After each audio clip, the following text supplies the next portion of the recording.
Numbers chapter 9. Ang instruction tungkol sa Passover.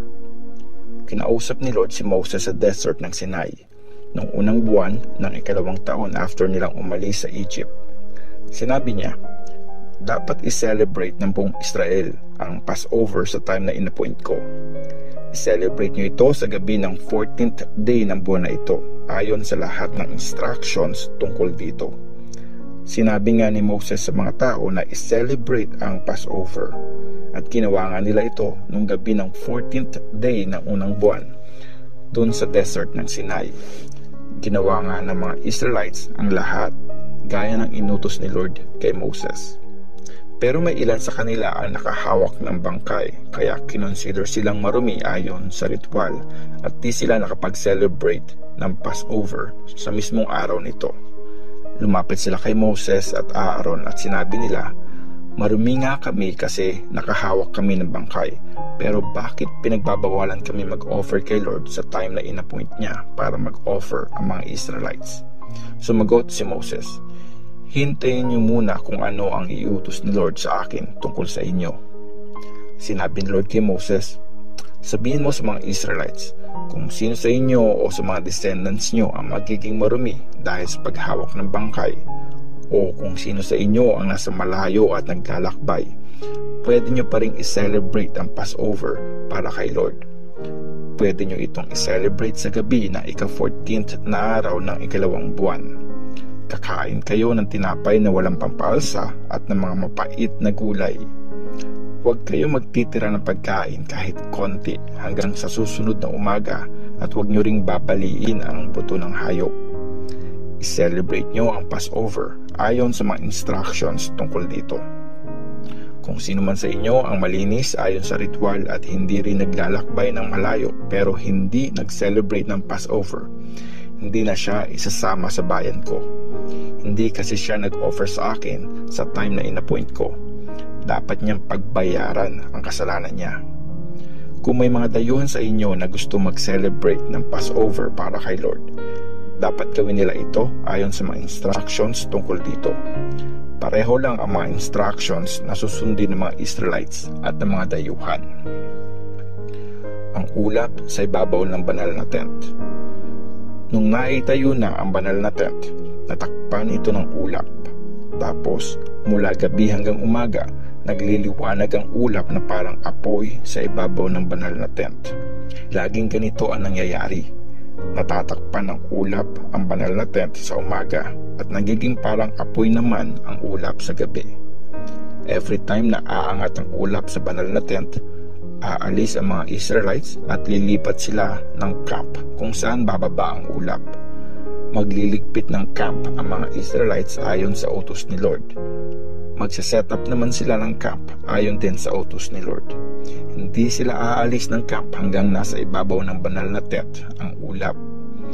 Hindi sila lilipat ng camp kahit pa mag-stay ng ilang araw ang ulap sa ibabaw ng banal na tent. Susunod sila sa utos ni Lord. Minsan naman, sandali lang mag-stay ang ulap sa ibabaw ng banal na tent. Depende pa rin sa utos ni Lord kung mag-i-stay o kung lilipat ng camp ang mga Israelites. May time naman na magdamag lang kung mag-stay ang ulap. Tapos pag umalis na ang ulap kinabukasan, aalis na din sila. Kung tumagal pa hanggang gabi ang ulap, mag-i-stay sila hanggang umalis ang ulap. Mag-i-stay sa camp ang mga Israelites basta hindi umaalis ang ulap sa ibabaw ng banal na tent, kahit 2 araw lang o kahit tumagal pa ng ilang buwan. Pero pag umalis na ito, lilipat na din sila ng camp. Magsiset up at maglilipit sila ng camp sa utos ni Lord. Sinunod nila ang mga instructions ni Lord na sinabi ni Moses sa kanila. Numbers chapter 10. Ang mga silver na trumpets.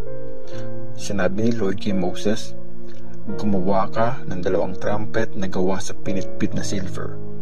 Gagamitin ang mga trumpet na yon para i-gather ang buong Israel at pag ililigpit na ang camp.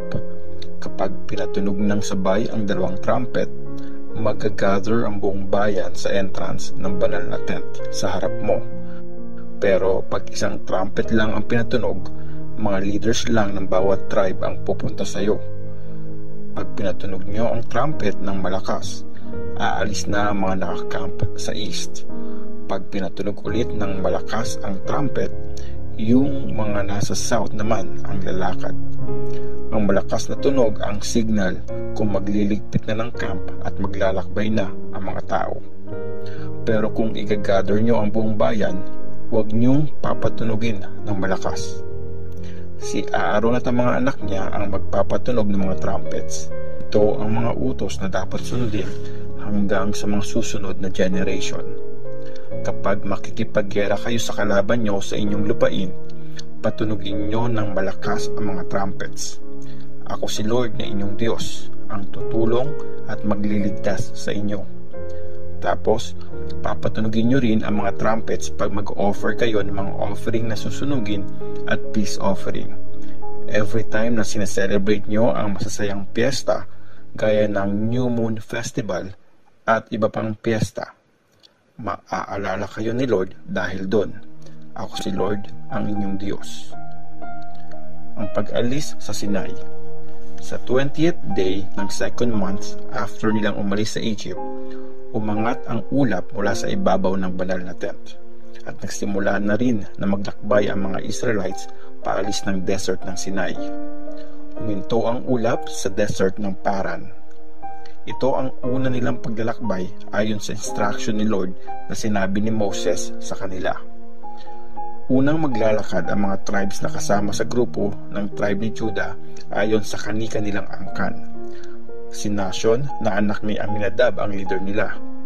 Si Netanel na anak ni Zuar ang leader ng tribe ni Isakar.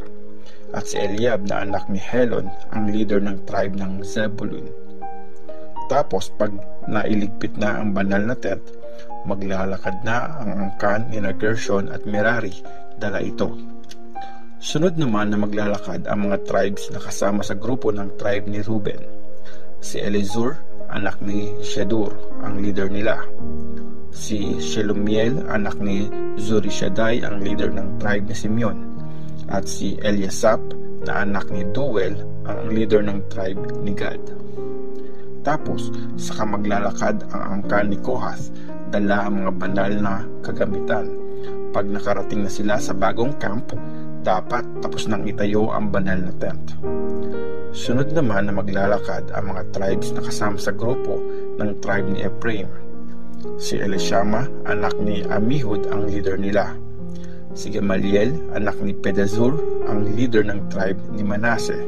At si Abidan, anak ni Gideoni, ang leader ng tribe ni Benjamin. Tapos, ang pinakahuling maglalakad ay ang tribes na kasama sa grupo ng tribe ni Dan. Sila ang nagsiserve na guard sa hulihan ng camp. Si Ahiezer, anak ni Amishadai, ang leader nila. Si Pagiel, anak ni Okran, ang leader ng tribe ni Asher. At si Ahira, anak ni Enan, ang leader ng tribe ni Naphtali. Yan ang pagkakasunod-sunod ng mga grupo at tribes sa tuwing maglalakbay at ililipat ng camp ang mga Israelites. Sinabi ni Moses sa bayaw niya na si Hobab, anak ni Jethro na Midianite, pupunta kami sa lupang pinangako ni Lord sa amin.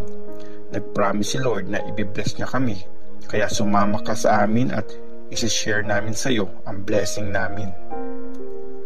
Sumagot si Hobab, hindi na ako sasama sa inyo kasi babalik ako sa lugar na pinagmulan ko.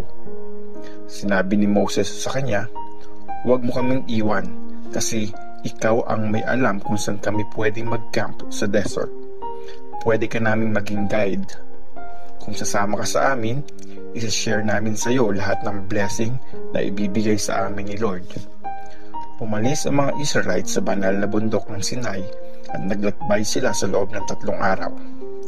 Laging nauuna sa kanila ang box ng kasunduan para maghanap ng lugar kung saan sila magka-camp.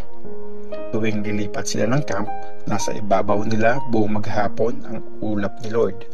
Sa tuwing ilalakad ang box ng kasunduan, sasabihin ni Moses, O Lord, kumilos ka, ipagtabuyan mo ang mga kalaban mo, at hayaan mong magtakbuhan ang mga galit sa iyo. Sa tuwing titigil naman ito, sasabihin niya, O Lord, bumalik ka sa libo-libong pamilya ng Israel.